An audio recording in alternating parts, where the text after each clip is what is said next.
Dans le 5 à 7, il y a une grosse mission qu'on s'est lancée cette semaine, c'est effacer tous les excès des fêtes, parce que quand on mange pendant les fêtes, ça a tendance à aller directement dans les fesses, et c'est pas ce qu'on veut. On veut pouvoir rester dans les mêmes pantalons que 2015, voire même avoir des plus petites tailles qu'en 2015.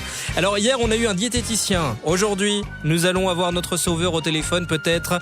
C'est Bruno Berriot, vous êtes coach sportif pour Body Concept Training. Bonsoir Bruno. Tout à fait, bonsoir, c'est le meilleur à vous et à tous les auditeurs. Très belle année à vous aussi Bruno. Est-ce qu'il y a quelques petits trucs faciles qu'on peut faire pour éliminer ces excès ? Alors oui, quelques petits trucs faciles il y a, et il suffit simplement de le vouloir, et je crois qu'à cette période, tout le monde est un peu dans le même cas. Ouais, on a tous exagéré, je pense. Voilà, c'est ça. Et donc quand on va reprendre une alimentation à un rythme normal, déjà on va se sentir mieux, parce que c'est vrai qu'au fur et à mesure de ces jours qui passent festifs, c'est des dîners, c'est des soupers, et donc reprendre un rythme normal au niveau alimentaire va déjà nous faire du bien. Et puis je pense qu'il serait bien ici le bienvenu de vous indiquer un petit peu le top 3 des sports qui consomment le plus de calories. Alors on y va. Le ski de fond, numéro 1, donc on peut dépenser, il faut savoir qu'il y a plusieurs critères pour consommer des calories, selon l'âge, le poids, etc. Mais on va prendre un adulte de taille moyenne et de poids moyen. Il va consommer pour le ski de fond, il peut monter jusqu'à 1125 calories par heure. Ah oui, c'est bien. Le ski de fond, c'est vrai qu'on n'a pas la neige, on l'attend, elle va venir, je pense. Si elle arrive, c'est très bien. Mais voilà, on est dans la période, donc c'est idéal. Et puis il y a le cyclisme.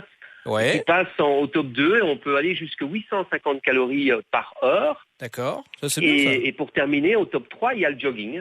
Donc ce sont 3 sports qui nous demandent simplement l'envie d'y aller, parce que ça ne demande pas beaucoup de moyens financiers, ça ne demande pas beaucoup de moyens d'infrastructure, tout ça dépend à nous, si ce n'est le ski de fond au niveau de la neige, mais le reste, le cyclisme et le vélo sont des sports très très bien pour cela. Et la course à pied, ça ne demande rien, ça c'est sûr. Voilà, tout à fait. Mais puis il y a des petites astuces de la vie, vous savez. À l'âge de la pierre, les gens mangeaient bien plus gras que nous, et pourtant il y avait beaucoup moins d'obèses à ce moment-là, simplement parce que les gens bougeaient plus que maintenant. Donc c'est ça le secret, pour reprendre tranquillement et pas trop se mettre la pression, on bouge à cette reprise de janvier, cette reprise de la nouvelle année, on se bouge un petit peu. Quoi.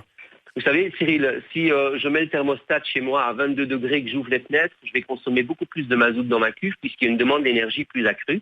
Eh bien, le corps humain, c'est tout à fait pareil. Plus je bouge, plus je demande d'oxygène, et donc plus je vais devoir dépenser d'énergie.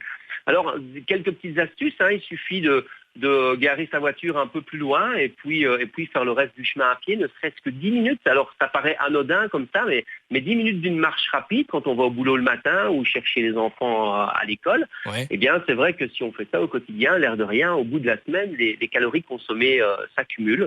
On va retenir ce secret. Et un tout petit dernier peut-être ?